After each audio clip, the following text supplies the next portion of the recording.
everyone, and we're live with another edition of Notes on the News Feed, where I share with you headlines from my news feed so we can get a survey of what's going on in the world. And I also share with you sometimes my thoughts about the headline, the article, the subject matter, or just whatever happens to come up for me from reading the stuff, or as we chit chat if we live, and we live today. So it might be some, we could go into where, but we start with these headlines.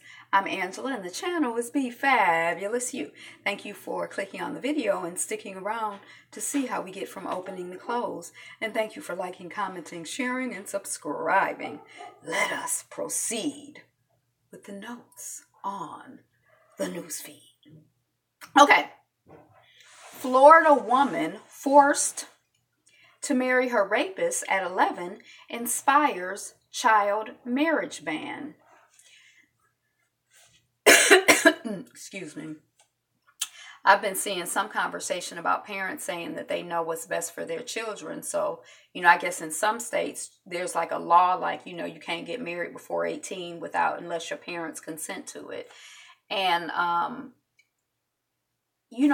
would just need to really understand, because it just sounds really crazy to me. I'm trying to understand and imagine the situation where the parent would consent, that would be saying to me, to a child, so an 11-year-old gets raped and then you consent to her marrying her rapist? Are these the types of examples that we're talking about? Okay. I don't know. Welcome to 2018, America. Black Lightning, Salim, hi, thank you for the like. Salim, Akil, and Cress Williams on highlighting real issues and embracing flaws. I wonder if Black Lightning, that's like one of my shows that I'm really enjoying. I just kind of watched one episode and it's been I'm enjoying it. You're welcome. It's like when you come into the chat, Yappo, it seems like your light comes in before I see you come in. And that's why I'm like, oh, that's probably Yappo coming in. Likes blazing. I just started. We talked about an 11-year-old girl who was raped, and she's and her parent. She got married to a rapist at 11.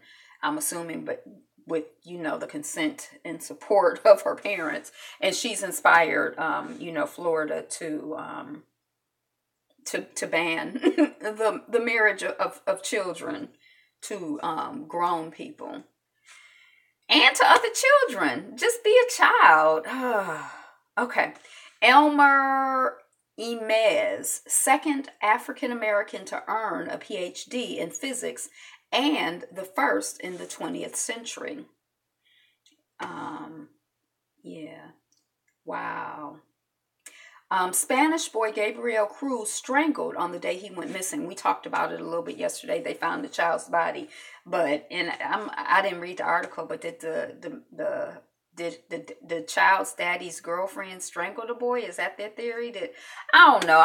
You hate to hear that's why I didn't click on the story, because I'm like, do I really want to know? I'm sorry, child, that I don't want to know right now, but just rest in peace. Amaro La Negra debuts NSFW. What's NSFW? Something Fashion Week.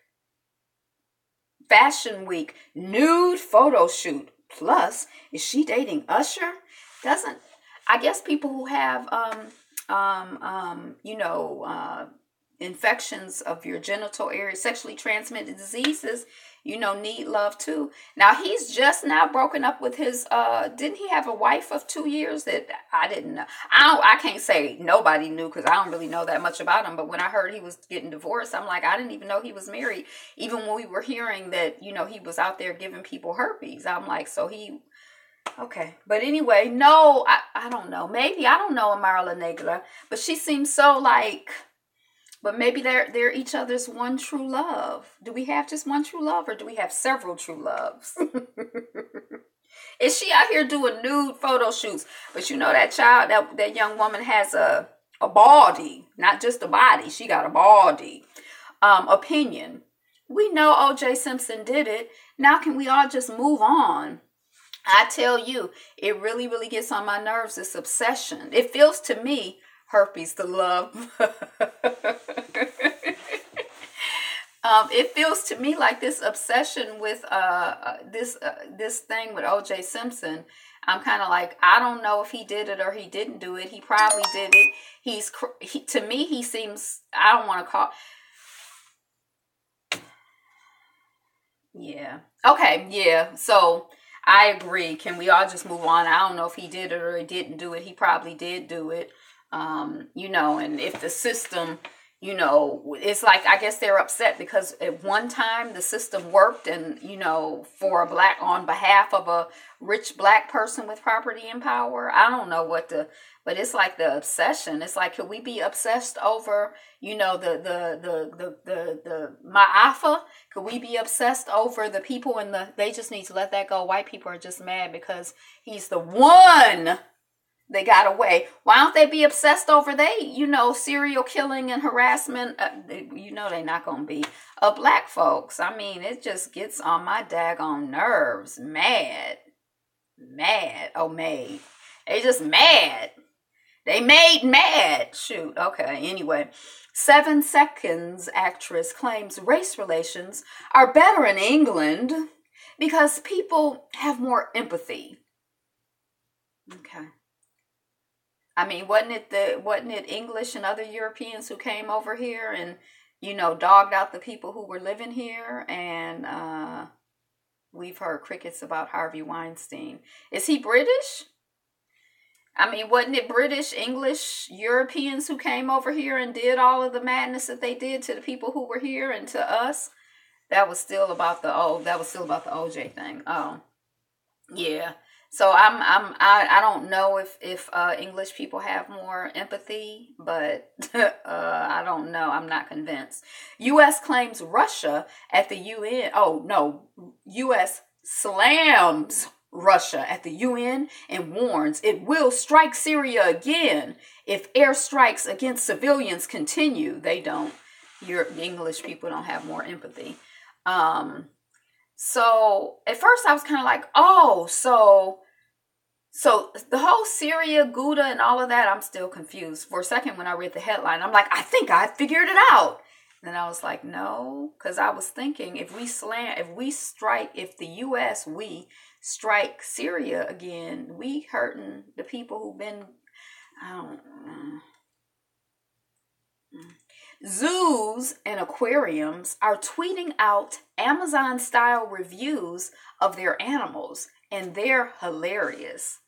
I'm not a fan of zoos, although I used to there used to be this aquarium I used to go to in New York, like they sold fish, and I don't know why, I just like to go in there and look at the fish, and it was something about the environment. It was dark, and I don't know, I just felt like it was, I don't know.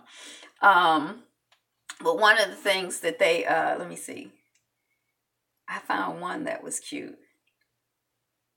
Oh, dang, it's gone. Something about the panda.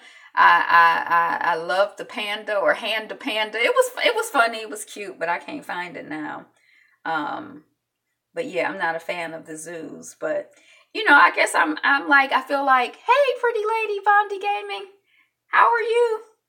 I'm not a fan of zoos, but I am, I guess, a fan of just being kind to other living beings and, smiling. And I don't know. Okay. This Is Us star Milo Ventimiglia says his first real Hollywood paycheck was from The Fresh Prince of Bel-Air, and Will Smith taught him a valuable lesson. And I clicked on it because the only thing that I think of Will Smith is that when they had The Fresh Prince of Bel-Air and they built the show around him because he was this young hip rap guy, and then they got all of these theater actors to come into the show, and the dark-skinned mom, I forget her name, that they fired her, but she said that they were trying to organize a union and that Will Smith wouldn't cooperate. He wanted to get all the money, and he like, I don't give a care about what the rest of those people are getting. But, we kind of worry about the dark-skinned mom because she out here 20 years later, kind of protesting and seeming kind of petty and like she hasn't been able to move on. So we send her prayers and love. But that's all I thought about Will Smith. Like, he's just trying to, but he was young then and probably inexperienced and unsophisticated and, just didn't have, the sense to know that, we all do better if we stick together or, whatever. His value system might have been different. But anyway, this guy from This Is Us said that Will Smith got to know the names of everyone on set and was very kind and very, engaged with people on set. So it's nice to hear something nice about people. His wife seems to have a certain, consciousness and, the children seem to have a certain, I got my eye on them. People kind of say, oh, they're weird, they're strange. But I think I kind of enjoy how they seem to have raised their children and seem to be living their life from far away. So that it's always nice to hear something nice about somebody. Spread the news, spread the word. What you need to know about Novichok, the Russian nerve agent used to poison ex-spy Sergei Skripal. So we talked about this yesterday, the fact that there's like the word on the street is that Russia is out here killing the enemies of the Russian state that are out of Russia. So if they in the UK, if they in the US, they putting, the people are getting killed. This person was killed by a nerve agent, like chemical warfare. And I don't really know how it works. I don't know anything about Novichok. But when I started reading the article, they were like, it's sort of like so-and-so and so-and-so, another nerve agent. And I'm like, I really don't know much about chemical warfare and how it works and all of that. So I don't know how a pastor with an $825,000 housing fund built a nightmare for Dallas homeowners. So there were a few things about this story that was interesting. He was in Dallas, but I think that in Houston, he had made a mess in Houston. So one point that the story was making is that if a little bit of research had been done, if they had vetted, called references, whatever, they could have easily found out that this person basically did not have a good reputation for doing what he said that he was going to do. And then it was like one couple in the article, and the man was like 75, the woman was 58, and he had built a new house for them, and water come in the bedroom, so they can't sleep in the bedroom, they sleeping in the living room, and the gutters aren't attached, and it's kind of like he's a hustler. I guess he took their money, and then they say one of the reasons that they chose him to be their home builder is because he was a pastor. And so that's kind of the third thing. It's like he used his powers of good, like, oh, I'm a pastor, I'm here to serve, and the goodwill that people would have toward him to take advantage of people or to do a half-butted job. And then there was also, and these are black folks, the pastor is, and then he had some connection in the city that was helping him to get the jobs. So, and we have to do better. It's not okay for anybody to be out here taking advantage of, people, our people, especially not us. I mean, there are scam artists, of every color. And, I certainly can't imagine that we're the worst scam artists out here. But, we just got to do better, and we just got to do better. So, and that was coming off the grill. Okay. 24 vacant Detroit schools go up for sale. Oh, we were on Survivor's Remorse. Y'all, whoever watches Survivor's Remorse, remember when they were going to take those old schools in the community and they were going to turn them into strip malls. And the basketball player did not want to get involved with the deal because we grew up in this type of neighborhood. Now the white people, the rich white people, the rich Asian guy, they might not understand that the community needs schools, the community needs community centers, the community don't need another strip mall. Our communities don't need that. And so, no, I'm not comfortable buying into this deal where we buy up schools all around the city and turn them into strip malls. I don't want anything to do with that because that guy is literally his cousin. So anyway, I guess that's what's about to go down in Detroit. You know, they're up for sale. I don't know who's going to buy them, but okay. You get an hour to unsend messages on WhatsApp. So I guess you have like 8 minutes now. I don't use WhatsApp, but I know people who do. But I guess you have 8 minutes now to unsend a message. But I kind of feel like if I text, I don't know about apps, but it seemed like if you it's not instantaneous. Like if you text somebody or send somebody a message on WhatsApp, they don't get it immediately. They got to wait an hour to get it. So you can decide whether to not send it or unsend it or desend it or whatever. I don't know. YouTube's TV price goes up to $40 per month tomorrow. Who's out here watching YouTube TV? It's $35 a month now. Everybody's out here watching YouTube TV. I'm not. Are you watching it? $35 a month for YouTube TV? What's on YouTube TV? What is YouTube TV? I don't know if you ever notice sometimes when I log on, it's like YouTube Red. Click this button and you can do this. I think it's like YouTube. I don't know what's on YouTube. And then sometimes I'll see that like suggested videos I can watch a free episode of this. But $40 a month for YouTube TV? You have Red? It's not $35 a month? I just ignore all of that. Yeah, no, $10. Oh, well, I don't know what YouTube TV is, but it goes up to $40 tomorrow, so you better get in on it today. That's why I got it on the notes on the news feed. Future dialysis patients could grow their own artificial veins. When I was growing up, I never knew anything about. Plus, you get Google Play Music. When I was growing up, I never knew anything about dialysis. I never heard about dialysis till I was, I think, living down south. And I would have, be trying to make appointments with people. And they'd be like, well, it was like person after person was like, well, I got to go to dialysis. I got to go to dialysis Tuesday, Wednesday, Thursday, or 3 days a week or whatever. And I'm like, what is this dialysis? I don't understand, And then I came back here. I was doing a workshop with a woman and or talking to a woman who does hot yoga.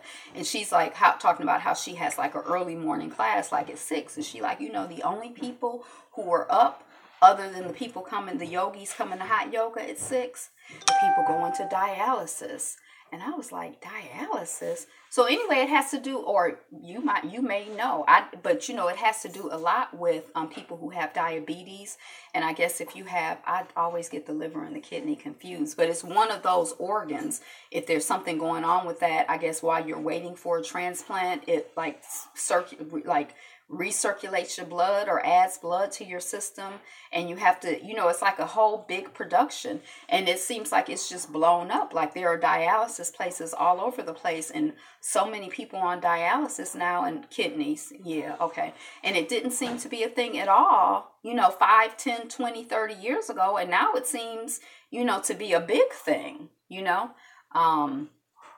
and I guess I want to, I haven't talked about it for a long time, but just like this whole, sugar. I mean, I know a lot of people who are dealing with dialysis have what used to be called before my time sugar diabetes, but what we call diabetes. But, this whole, because I was kind of like, diabetes and sugar. They're like, yeah, they call it the sugar. I'm like, I never heard that before. But, just drink some water. Drink some more water. If you've had some water today, go get another cup. If you haven't had any raw food today, go get you a piece of fruit or some raw vegetable. What is she up there screaming about? Y'all hear Bella screaming? Barking? The slow poisoning of our people, air, water, and food, clean water. Yeah, get you the cleanest water you can. Some water to me is better than no water, but try to keep elevating, get the cleanest, the best quality water you can, the cleanest, best quality food that you can. And just, really, really, really, if you, because a lot of us are struggling with sugar, let that sugar go as much as you can. Get you some books, read some books on sugar and how awful it is and how terrible it is, not just to our bodies physically, but how spiritually, there's a legacy of sugar in Black folks that is terrible and it's awful, That sugar trade has a lot to do with our enslavement and those systems of like, planning, sugar is just bad. So, that just, so now future dialysis patients could grow their own artificial veins. I think we're going in the wrong direction.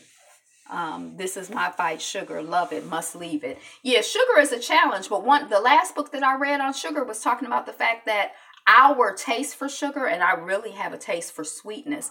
It's like it's a new thing. It's like only within the last 50 or 100. It's not like a natural inborn thing. We have, and the more you stimulate that craving, the more you crave.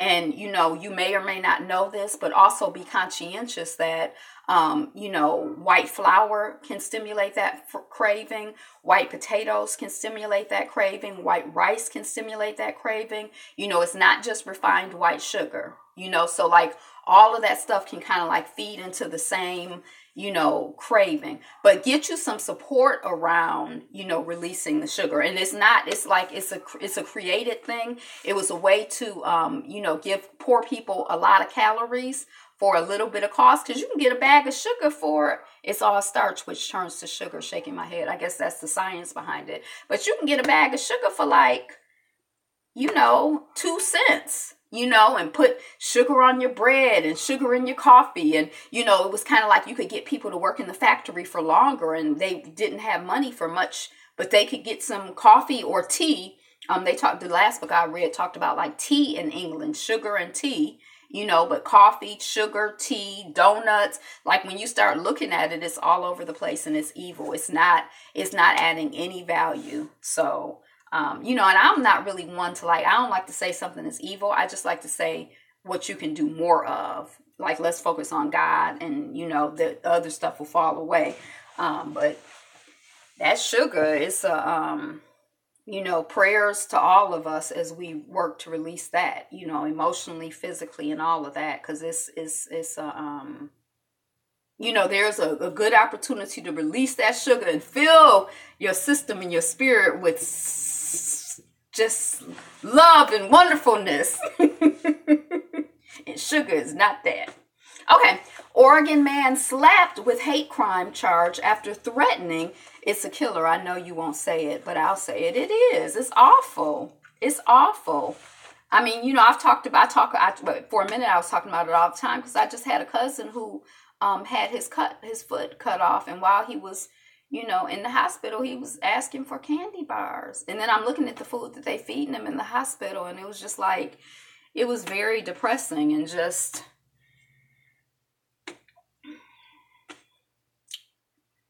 I mean, it is what it is, but it's not insurmountable. And, just get support, and it's worth it. See, I stopped doing refined white sugars. At one point, I didn't do any sugars, but I stopped doing refined white sugars. I try to do dates. I try to even just progressively, transition out of stuff. Now, since I've moved back here, my whole diet or my whole way of eating is totally like crappy. Or I don't want to say crappy because it's not, but, I could definitely, I definitely continue to focus on, releasing that. Oregon man slapped with hate crime charge after threatening to decapitate, as in cut off your head, Black female sergeant. So I don't know if she was arresting him or what, but he was calling her all kinds of B's and all kinds of C's. And she said, "Are you threatening me?" And he said, "Yes, I am." And he was... So it's kind of hard for people to be charged with a hate crime, but this man was charged with a hate crime. So, it would be, I mean, it's like the things that people will say, like that just sounds very like disturbing to me. Like for someone to be like, they gonna cut your head off. Like, I don't know. That's like a very specific, that's terrible. He'll never get a head like that. Just 3 hours a day. But you could write. I don't know what you could do with your joke writing ability, but maybe Robin Thede. I don't know, but anyway, yeah.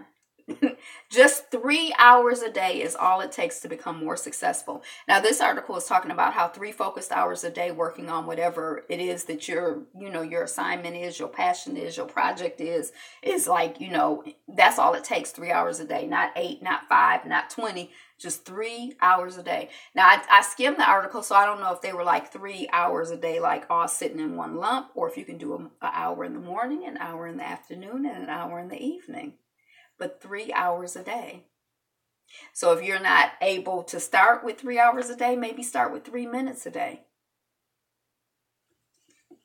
My mother's husband was what I always take from him, do something every day to make this work, just something, and then, if you can do something, 3 hours, yay. If you can do something, yay. If you can do 3 minutes, yay. If you can do 30 minutes, yay. Yay. Do something every day to make this work. Beyonce and JayZ dropped a romantic tour announcement video, and it's a clear message to haters doubting their marriage.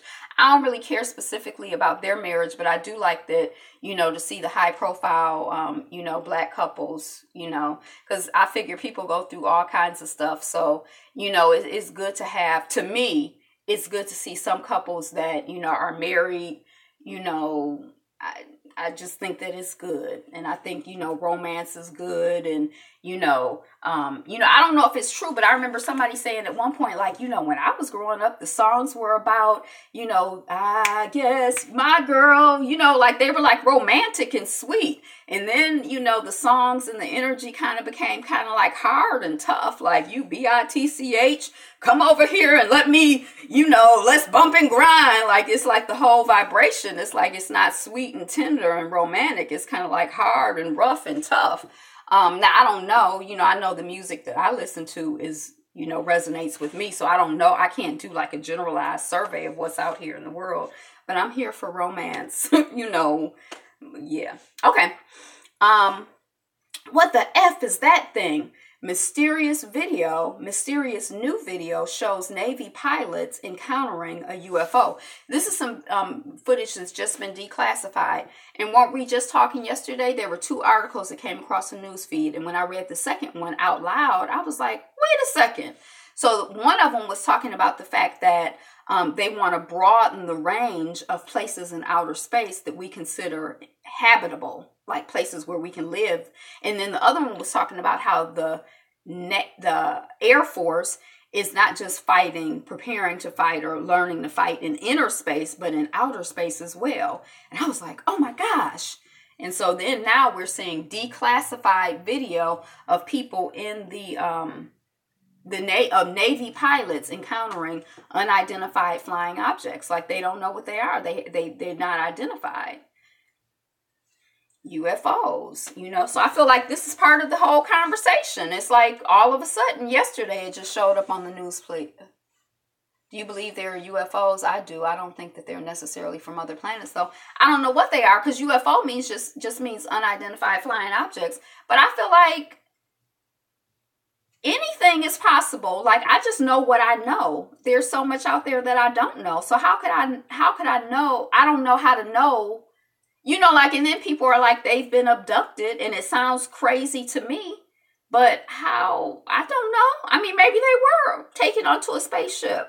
It really does sound crazy to me, but I feel like I've been programmed to think that they're crazy, When I watched, this sounds kind of stupid, but when I watched that movie, Men in Black, it was kind of like,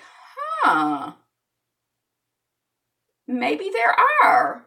All kinds of things, what's seen and what's not seen, what we know and what we don't know. I mean, there's just like my first husband was a physicist, and they used to call it solid state physics. And then they changed it to condensed matter physics, because there's a realization that it's not solid. Even in something that appears to be solid, there's so much space.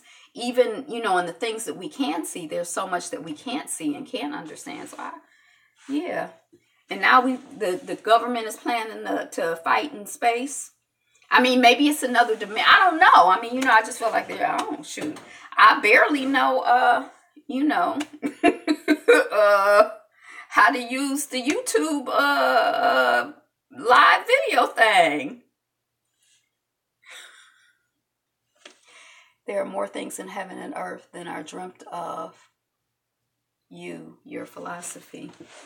Yeah. And there are. That sounded like a quote, and then at the end I was like, I don't know. But it sounded like I had heard the first part before. Fans outraged over ABC pulling Blackish episode after tackling national anthem protests. So again, we were talking about our, the fact that, yay, we got Black people doing stuff on their platforms, and we're on their platforms, and it's their platforms. So their platforms advance their agenda. Their platforms are not here to advance our agenda. Sometimes those agendas may seem to intersect, but we can't let those agendas intersect to the point where we get confused and think that those platforms are our platforms, or that those vehicles are for us or here for us, or to, they're not. But anyway, when we got off of this live yesterday, notes on the news feed, when I went to look for Radical Home Sister, which is different from Radical Home Goddess, but Radical Home Sister, there was another live going on. It was some young folks that were talking about Black media. So I did, some of those are going to show up in my list, but the importance of, us on our platforms, and this is not necessarily our platform, but, wherever we are, the importance of us talking about the things that are important to us, the things that we care about, the things that we're passionate about, the things that help to build us and our families and our communities, and sticking to that.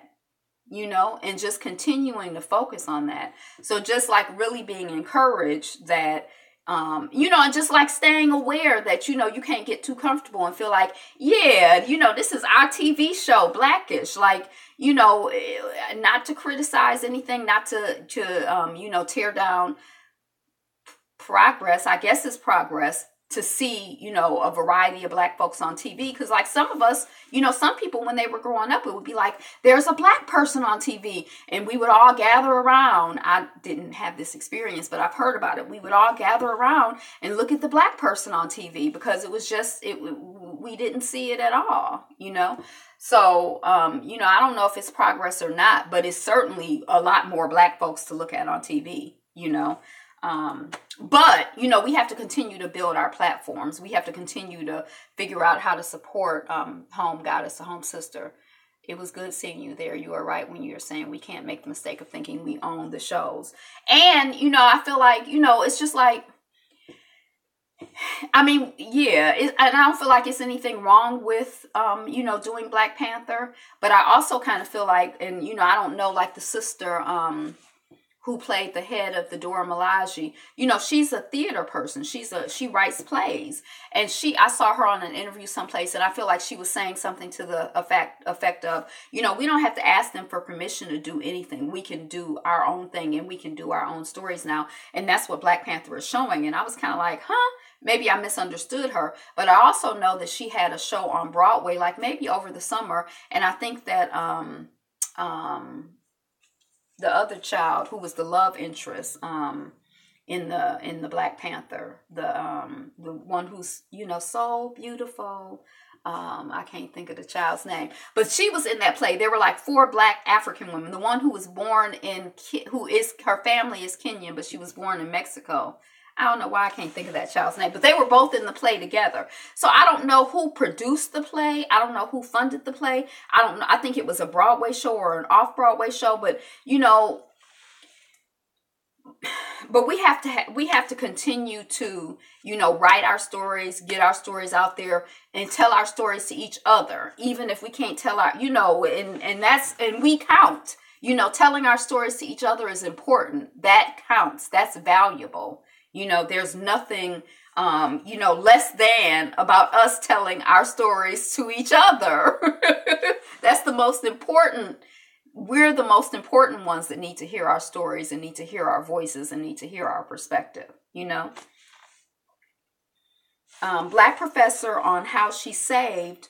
Right, we must take control of our own narrative. Right, and tell it to ourselves. We ain't got to worry about telling it to them. Tell it to the children out here. Tell it to each other, on how she saved the broken white boy, Sam Newberg, from himself. Now, I don't know if you were watching on the TV, but I happened to be watching on the TV when this guy who was part of the Trump transition team or something, I don't really know who he is, but he was like he got caught up to he got caught up to testify before Mueller, or he had talked to Mueller today or whatever, and that Mueller wanted him to pull up all of the emails where he had talked to person number 1 and person number 2, and he wasn't going to do it. And when I first saw the interview, he was like, that would be 50 hours of time. I'm not going to do it. And my mother is an attorney. She like, well, he going to go to jail. And then the next time I saw him, he was like, that would be 80 hours of time. I'm not going to do it. And, it was like, apparently he went on this whole went to show after show after show. And at some point, someone asked him, are you drunk?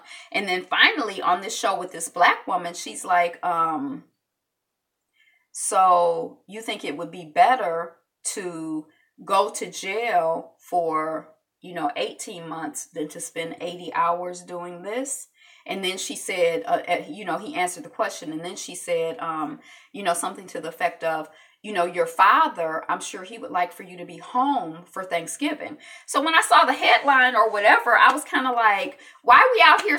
I'm like, it's enough black boys out here to save. It's enough black girls out here to save. It's some black men out here to save. It's some black women to save. Why don't this black professor to go save some of us? That's how I felt when I first saw, the story. And she said when she was coming onto the show, she was mentally prepared to attack him. She was mentally prepared to go in on his behind because, before she got on the show, he was out there talking racist, whatever, crazy, and she heard the host ask, are you okay? And then she heard him say something about his father. And she said she started thinking about her father, who was an activist and from whom she gets the tradition of being an activist lawyer, professor, like she's out here, on these streets trying to affect change, she said. And she said that she really wishes that she could have her father to advise her in a situation like that. And she said she started to feel compassion for him because, it was clear that like he's crazy and,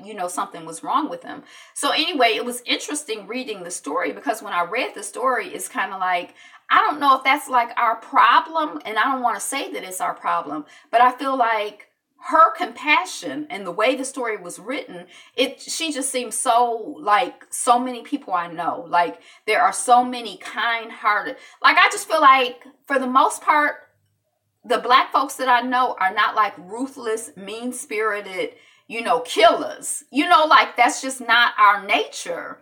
And it's kind of like, even though, on one hand say that, sis, on one hand, it's kind of like, you want to be like, we're going to kill them. We're going to do to them what they did to us. We going to get revenge. And that's, I think that's like why they're so angry, because they know what they've done and they think that we gonna rise up and be like, we gonna get revenge and we gonna, cut off your fingers one knuckle at a time, and then we gonna cut off your toes and we gonna stab out your eyes and, some of the crazy torturous stuff, like they've done, and they think we gonna like rise up and do it to them. And so they mad and they're scared. And our compassion is extremely misplaced. They're mad and they're scared, and that fear turns to anger, and or whatever. I don't know, but it was kind of like I don't know if our compassion is misplaced. I didn't really know how to feel about it because I know how I felt when I first saw the headline, and when I went to read the article, it was like I was kind of like mad at her, like why we always out here mammying these white folks. I'm sick of this. But like by the end of the article, it was just kind of like I felt like, well, she's a human being, and we are, like I just feel like so many of us are human beings, like, and is that like, is it wrong? I mean, I don't know, like, because I feel like I know how I am personally, like I'm not that warrior. Like, I don't know. I mean, I know that I'm not the person who, like, I'm not going to let you, I don't think, in the little bit of experience that I've had of people trying to come up on me. And, like I mentioned, the person who tried to rape me in the laundromat, he was like choking me. And I was like, I fought. Like, I think that I'm the person who's going to fight if you come up on me.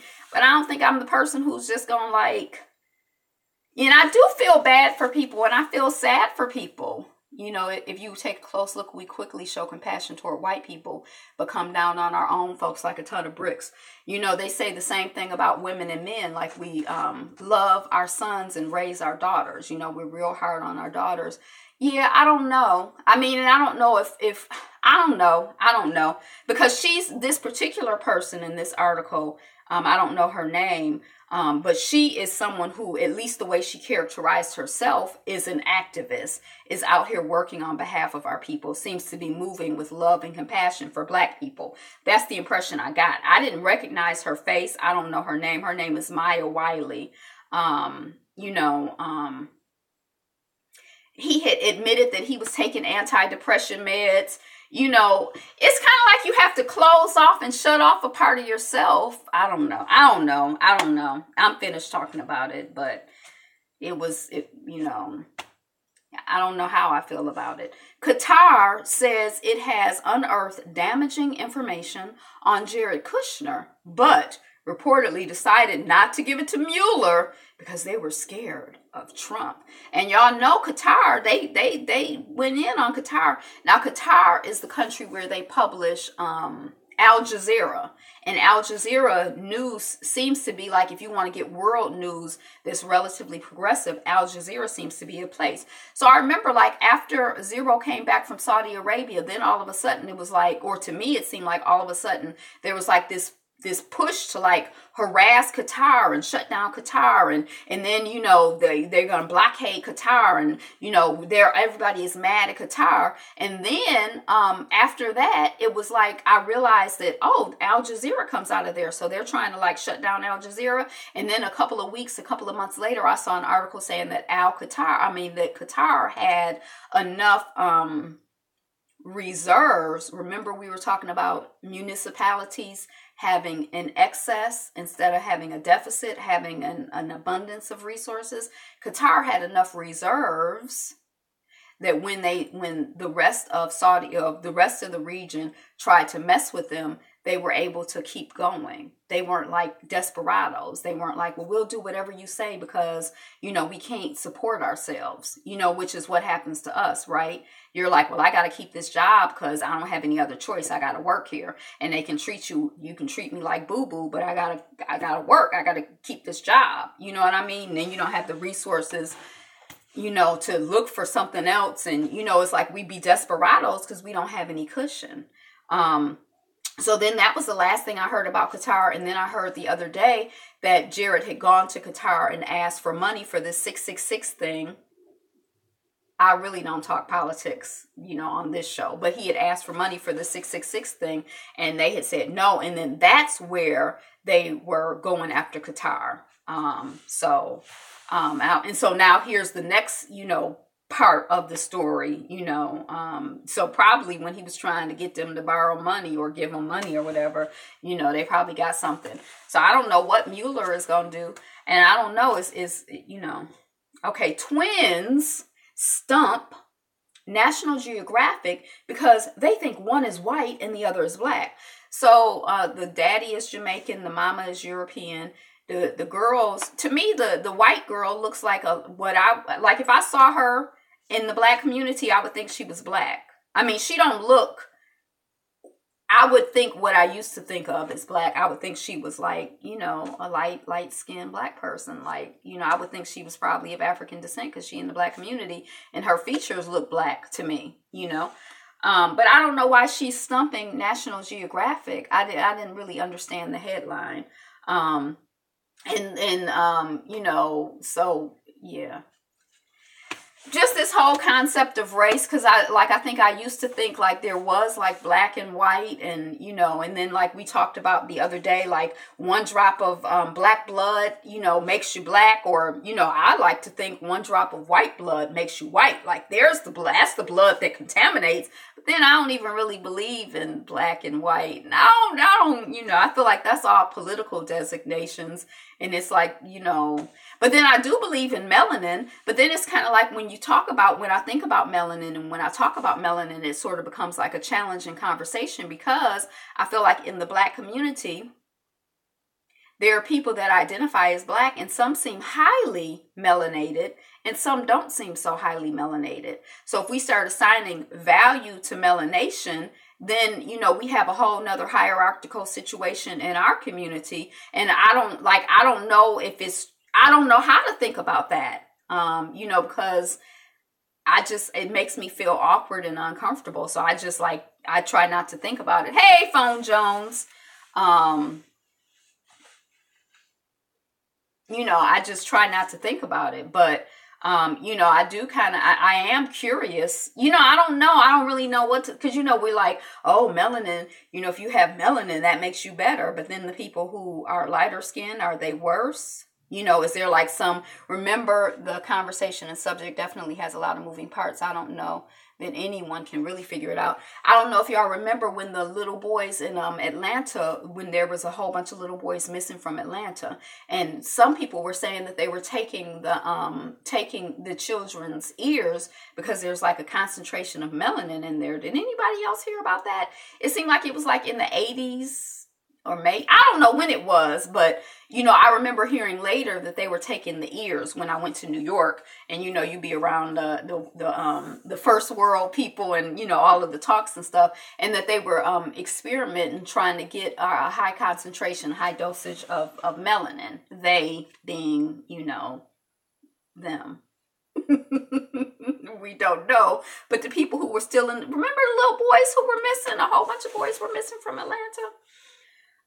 So anyway, that's what comes up for me with that story. Sneak peek: Tessa Thompson, Lakeith Stanfield, Amari Hardwick in Sorry to Bother You. Now, I don't know. Oh, Tessa Thompson, I think, wasn't she the one that was just in the video with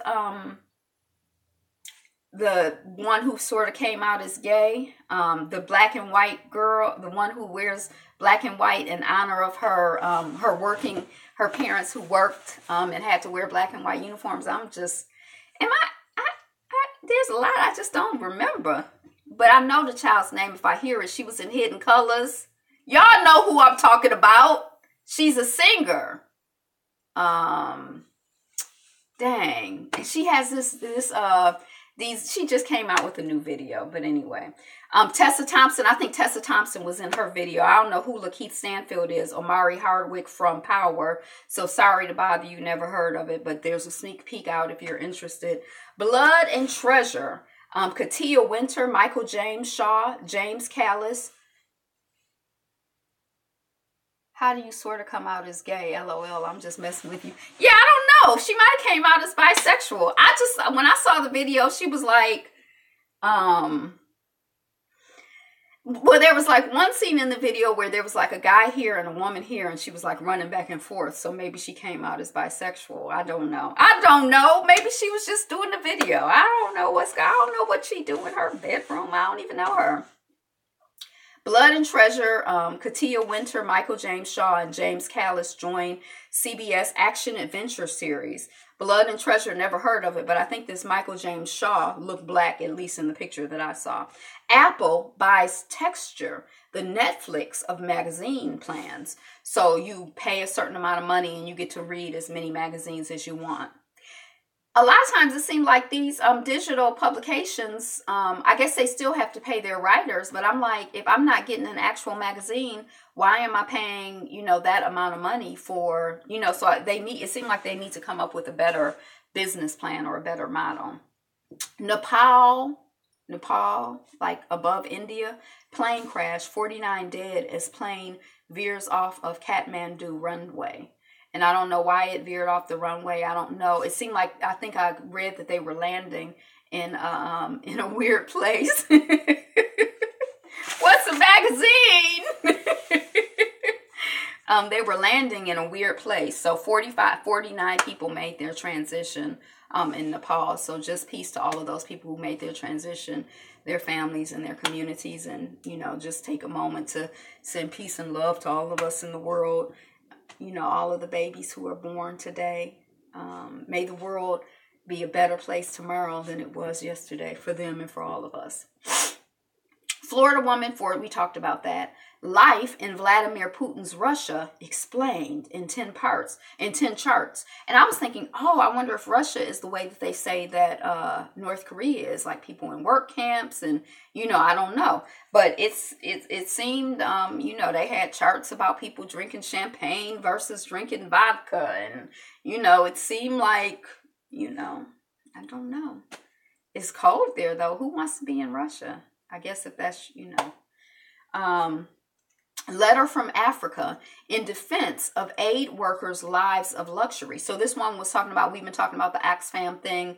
And, she's like, it ain't no shock to her that, the aid workers, are out there, having sex. She didn't think they were supposed to be celibate anyway. But what she does notice is that their quality of life when they go to help people is way better than their quality of life for the most part in their home country.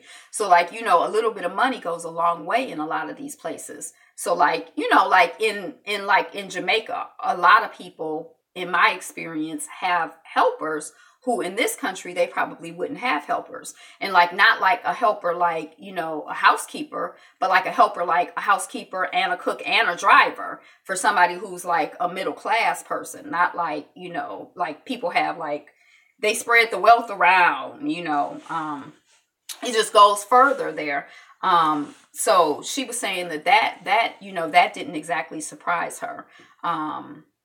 But what it does make me think about is that, when I think of like the Pope, like this Pope who was like, I don't need those, the fancy, $8 million Pope shoes that y'all produce for every Pope. Y'all can miss me with that. I don't need this fancy apartment. That seems like what I would think of as Pope-like behavior. Or when we were talking about the minister who, got the people's money and the people were like, we choose him to build our homes because he's a reverend, and then he was taking advantage of people. I don't think of that as like reverend-like behavior. I want my reverends to, not be living in the most expensive house of everybody in the congregation. I want them to be living in the cheapest house. Like when I went to Catholic school and the nuns and the priests all lived in this building next to the school. That's how I think of, I don't know why, but I'm like, if you focus on your spiritual development, then, why are you, just so immersed in the worldly things? I don't really, I don't understand.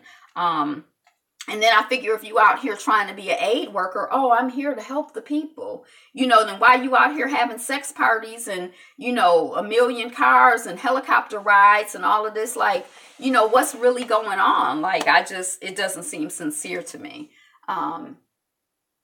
Cheapest, or at least about the same as everyone else. Right. But I mean, I just kind of feel like, I don't know. I mean,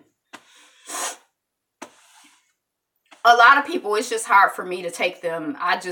Some people just don't seem sincere to me. Like, I just don't believe it, But, I know also, like, as someone who has, like, for example, when I started studying astrology, when I very, very first started studying, like, where I needed, like, ephemerises and, I didn't have the resources to purchase that. And so I had one of my mentors sent me everything that I needed in terms of resources, because he said, you're going to help a lot of people. That's what he said. And it created like this feeling of indebtedness to me. Like, I feel like when I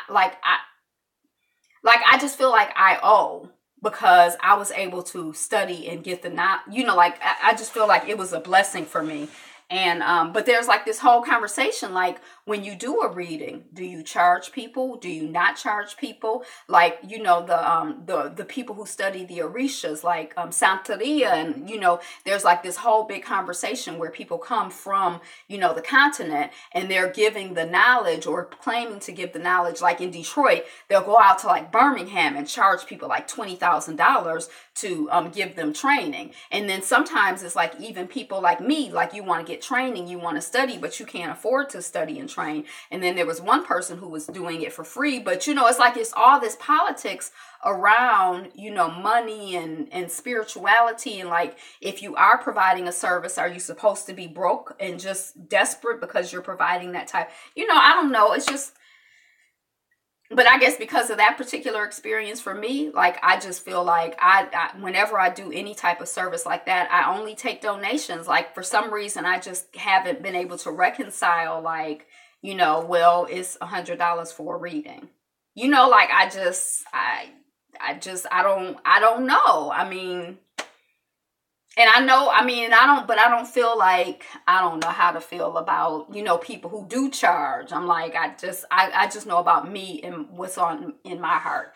Hey, Bianca Brooks, Queen Bianca Brooks. So, Phone Jones has a page. Queen Bianca Brooks has a page. Iyapo Yapa has a page. So go visit the pages, and you can at the bottom when you do the when you look at the playback at the bottom of my screen on my tablet, there's like a thing that says see playback comments or something like that. So you can go through and subscribe to everybody who said something, who made a comment on the live screen. That's what I want you to do.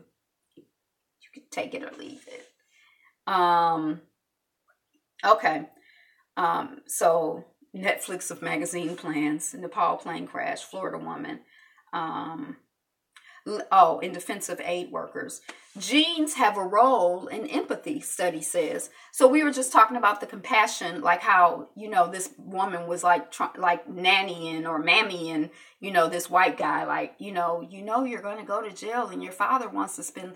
So, and we've also talked about the fact that, I don't know, we haven't talked about it for a while, but there was this whole conversation about blood memories and like, certain things being in your genes and, meanness being in your genes and compassion being in your genes, or, this desire to enslave people, or like, as you continue to be a part of that system, some things become genetic and are passed on. So we've it's been a while since we talked about it here, but there's a study talking about the role of genes and empathy, and that there is a connection. And so it's sort of like when you see the pictures of, people, like a person who has been killed, who's hanging, from a tree, and then there's like a little girl and her family, and they're like, hey, we're at the lynching. And they're like all happy and relaxed. It's kind of like, well, who does that girl become? I'm sure that's not her first exposure to like violence and the dehumanization of human beings. But like, how does that play out, generation after generation? And how is, you believe it's passed down. So that's what this study is saying. Yeah. Muscle loss in old age linked to fewer nerve signals. So keep moving. India's gay prince opens his palace for the LGBT community. Monday morning buzz. Rihanna, first female artist with 2 billion streams on Apple Music. Drone crash starts forest fire in Arizona. Move over, Rihanna. Serena Williams is ready to get into the beauty game. I hate when the articles are written like that, like it's got to be like some big competition or some little competition between Serena Williams and Rihanna. The cosmetics industry, the beauty industry is a really, really big industry. Like,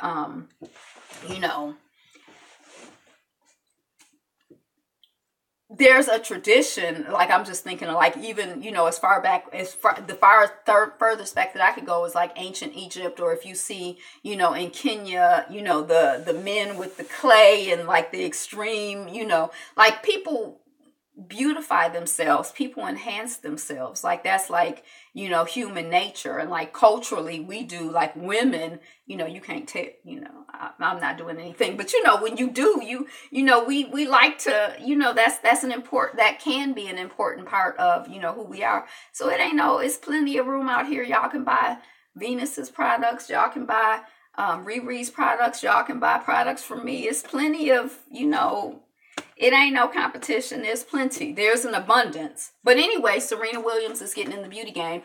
She had, where did you find out about trans women? How do you feel about trans women wanting to be called women? I feel like if you tell me how to address you, that's how I'm going to address you.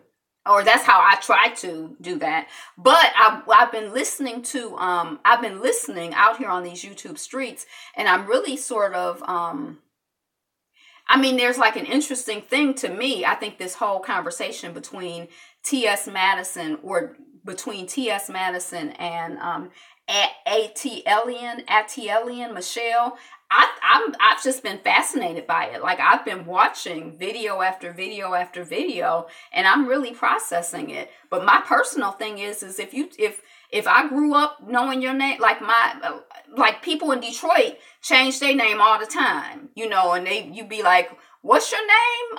Atlian. You'd be like, Angela. And you'd be like, no, my name is, you know, Goddess, you know, Sugar of the Sweetness now. And I'd be like, okay, Goddess, Sugar of the Sweetness. I try to, if you tell whatever you say, she, he. And I like it from working with young people, and the young people would all, Miss Angela. And I got in the habit of calling them Miss and Mister. And then I started expanding it to my whole world. And some people get really offended, like, don't call me Miss. I'm not that much older than you. And I'm like, I started it with the babies. It's just like a way for me to show respect. And then I have to remember to not call people Miss or Mister, and it's a mess.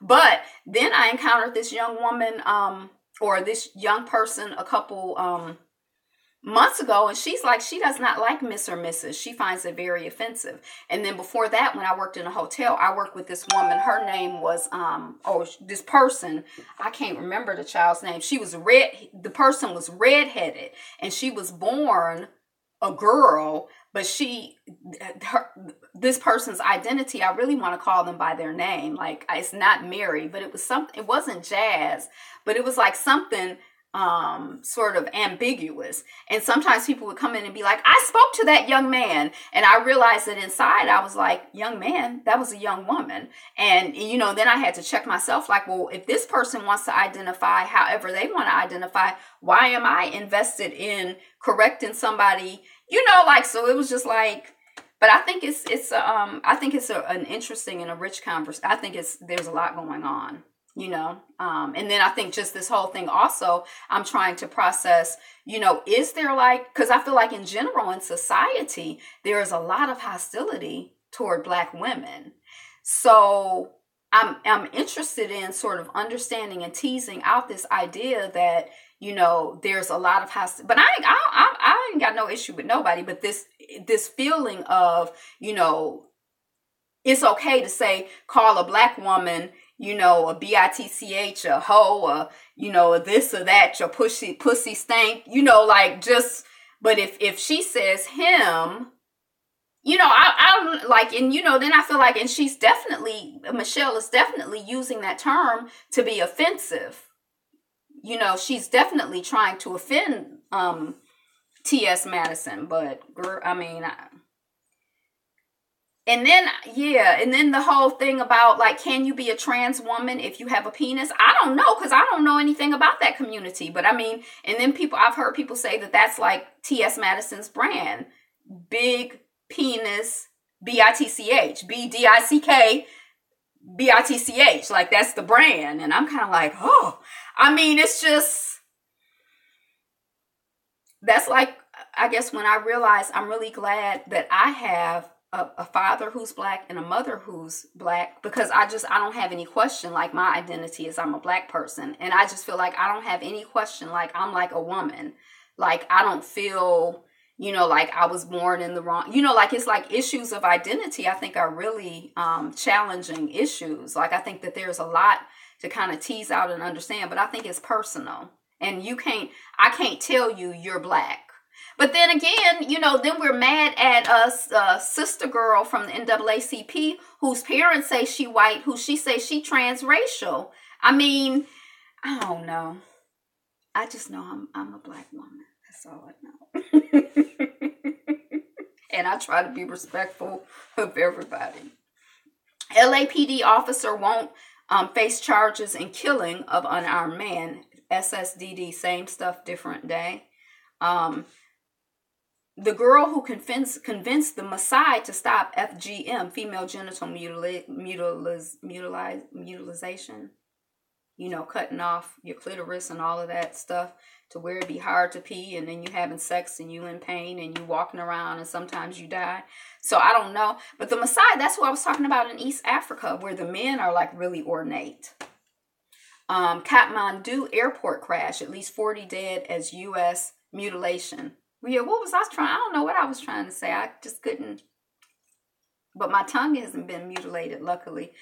We talked about that 13 places to visit in May for every type of traveler. And it was like a map of the world. But you know what? None of the 13 places were on the continent of Africa. And I was a little bit like, I guess a bit offended. And I feel like Givenchy, is that how you pronounce his name? Givenchy, French fashion icon, dies at 91.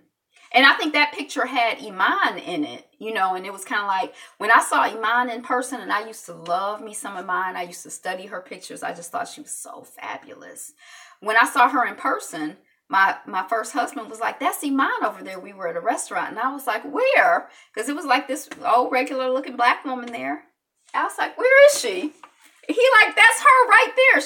He said she was with, her husband was some famous rock and roll person. First he said, there's so-and-so. And I'm like, who is that? And then he's like, Iman. And I'm like, oh, where? But anyway, but in this picture with Givenchy, she looked kind of like plain. You know, she's not an unattractive woman, David Bowie, right? He was like, there's David Bowie. And I'm like, who is that? Like, Iman. I'm like, Iman.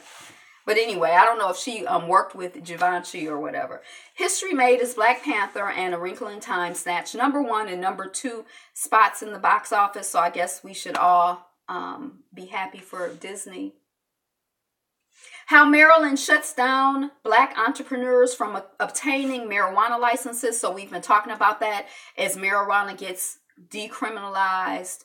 You know, and becomes like this profitable business, you know, where Black folks gonna be in it. And, you know, speaking of reparations, you know, how many of us are locked up right now and getting locked up every day and killed and shot and carried on. Oh, I smelled marijuana, so I had to kill them. I was scared for my life because they were smoking a joint. Panther up, wrinkled down. I didn't see that. I saw Panther once. But how many of our lives have been, you know, stolen, impacted, jacked up? Your friend, your family, your uncle, your brother, your man, your daddy, your son, you know, locked up over, you know, marijuana stuff. You know, we've been punished to the utmost. But is there going to be any repair of that punishment? Is there going to be any reparations? Is there going to be are we going to be rewarded to the utmost anywhere near in proportion to the punishment and the devastation that the war on drugs, you know, has caused in the Black community, particularly marijuana, you know? So Maryland is, you know, they having some issues with Black folks getting licenses there. The only place where I've heard where they seem like they're trying to be relatively progressive is California. But how can you be progressive when you've been so regressive? Like, how can you make up when you done when you done jacked the stuff up? How can you fix it? Just do better in the first place, all of us. How skewed are the crime statistics pertaining to our people due to false imprisonment and charges? And then you get out and it's like a mess. It's a mess. It's a mess. We are blessed. We are blessed. We are blessed. Human remains were found at the home of a missing Disney World staffer. Sophisticated malware attacks through routers. This is more of this, not chemical warfare, but, you know, not electronic warfare, but, you know, computer warfare. Thousands of farmers march to Mumbai. I've been to Mumbai. I don't know why the farmers are marching. I don't know what's going on. Myanmar militarizing Rohingya villages in Rakhine, says Amnesty. Here's why your pants have a teeny tiny pocket that's too small to use. Even these pair of jeans have a teeny tiny pocket. That's a watch pocket for a pocket watch. But why do they keep making them if nobody uses pocket watches? It seems like they could just cut out that part of the design. I guess I have to read the article to understand. 8 things science says predict divorce. I only read one, but one is, it seemed like there's like a sweet spot for getting married between like 25 and 32. So if you're younger than that, or if you're older than that, just don't even bother getting married. I always thought it was for keys or change. Well, I'm just telling you what the article said. But shoot, you could use it for keys or change. But then it's hard to get stuff in and out. I guess it depends on how loose your pants are. I don't use it for anything. I don't really, for the most part, women, we don't really use pockets on clothes. I don't. I use my purse. So I don't know. I figure I'm going to be that woman who's like, 99 years old, getting married for the 7th time or whatever. I'm like, I don't care about no predictions of divorce. We here for love. Uber's brand chief, Buzama St. John, is fixing the brand by driving for the Uber pool herself. So I really thought that was like a really, like they have this propaganda, or I call it a propaganda show. It's like a commercial, Undercover Boss, where the people growing up, my mom would tell me to put a dime, a quarter in that pocket in case I need to use a payphone. Don't nobody know about a payphone. Hey, a view from Tracy's Point. Yay! I love your channel. I don't agree with everything. Nobody. I'm so disagreeable. Yeah, that's when we used to keep a quarter in our pockets, especially the girls. So if something happened, we could make a phone call at the payphone, at the phone booth, get a ride home. So the person is driving for the Uber pool. So like on Undercover Boss, they go and, supposedly they work with the people. But usually it just feels like a big commercial to me, like, how wonderful this company is. And then they give, somebody $10,000 and, whatever. But I just think it's good for this woman. And it is a woman, not a man, even though the name Bozama St. John, I didn't know if it was I don't know if it's a woman or a man, but they said herself. So, and does it really matter? Does it matter? Does it matter? But I just think it's good. I think it's good to have the experience of, the people. I think it's good to,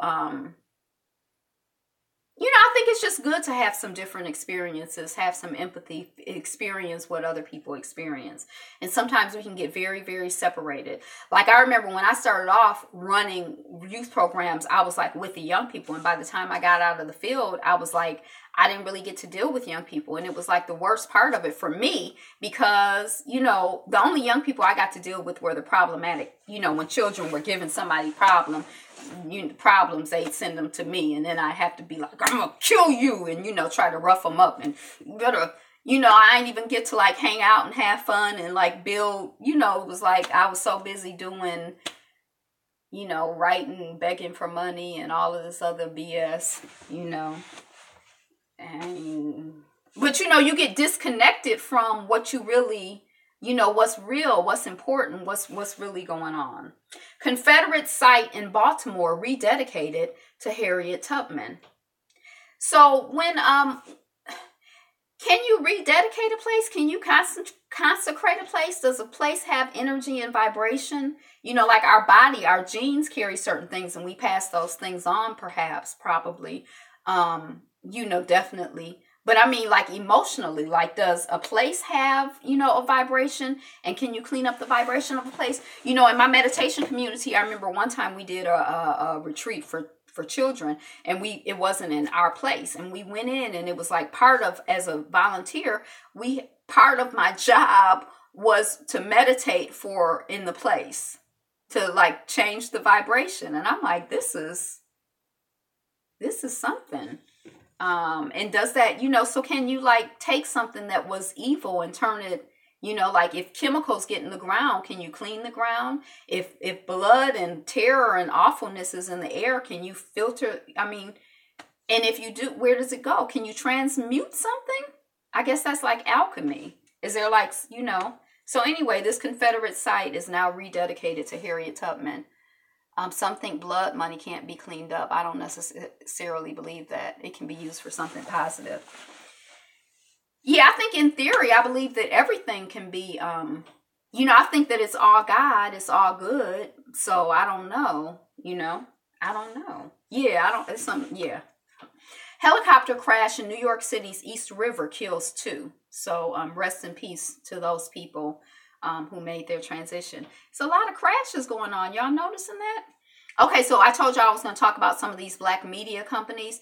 I'm missing one, but you tell me, because y'all know it on this line. There's Black Spot, which I'm familiar with a little bit. All Black Media, which I'm not familiar with. The Grapevine TV, which is on this platform here, YouTube. Moguldom. I don't know any other black-owned, or black-run, voices out here, talking about stuff. Like in the YouTube community, almost everybody, I don't know if I think all of the people that I watch on videos are black and brown. I don't know if there's anybody, so I'm definitely familiar with the Grapevine TV. Black and Sexy has moved off of this to their own platform. But anyway, we just continue, find you some people to support. Quelly TV. I'm not familiar with them, but I have heard them mentioned several times, and I need to look into them. But just share in the comments and think about, and, let's continue to talk about, people that we can support. Black Junction TV. I'm still checking into you if there's a charge for uploads. But you upload, okay, that's a whole nother conversation. Director Robert Shearer, director known for live musical TV specials, dies at 89. So rest in peace to him. Live theater on TV. I've seen a couple that are pretty good, and I think it's fascinating because most people don't go to the theater in person, But I mean, I like to watch some of it. Like I watched Soap. Was it Soap? What was that thing? Where the children were dancing, and it was like the black girl was trying to. Dang, it's not called Soap. I'm so embarrassed. I can't think of what it's called. But I hadn't seen that movie, and it was like a popular movie. There was a woman who had a talk show who had gotten famous on that. She was like a chubby white woman, and she had played the chubby white girl on the musical. But I saw it on the TV. I didn't see it in person. Dang, I can't think of what it's called. How to get more women in the boardroom, according to experts. Hairspray. Hairspray. I saw Hairspray on the TV live. That was interesting. How to get more women into the boardroom, according to experts who examined 11 years of data about gender equality at U.S. companies. Bruno Mars cultural appropriation debate heats up on Black Twitter. Now, I read someplace where it started with the Grapevine, that the Grapevine, somebody on there said something about Bruno Mars. And what I don't understand is he's Puerto Rican. So some Puerto Ricans are black or mixed or white. Like part of his heritage, I guess, is Puerto Rican, I heard. And then the Filipinos, but anyway, that was like a whole big thing. I didn't really pay attention to it. I haven't been on Twitter in a minute. We drove the most powerful Bentley ever built to see if it was worth $325,000. Here's the verdict. No. I don't know what their verdict was, but anyway. All right, so that's what I got. That's this edition of Notes on the News Feed. Thank you for being here, liking. Thank you for your likes, comments, subscriptions. We're still working on our first 1,000 charter subscribers, so I appreciate all of the positive love and vibrations you bring that help us to get there. And that's it. That's all I got. As always, sis.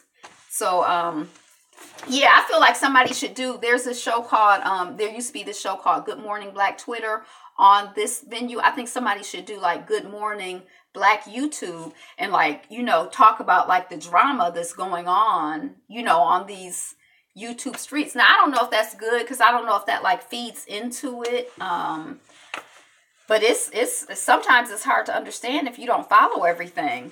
To know what's going on. So I was just talking about requested stories or requested conversations, but, that's what I got. Is anybody have anything else to add?